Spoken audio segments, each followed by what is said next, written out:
From the makers of The Cat Lady comes a brand new series about a young man who lives a normal life in a normal world.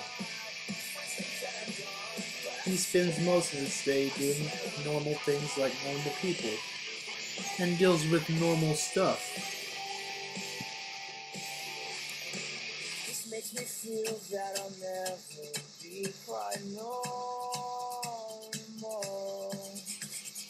This makes me act like I'll never get out alive.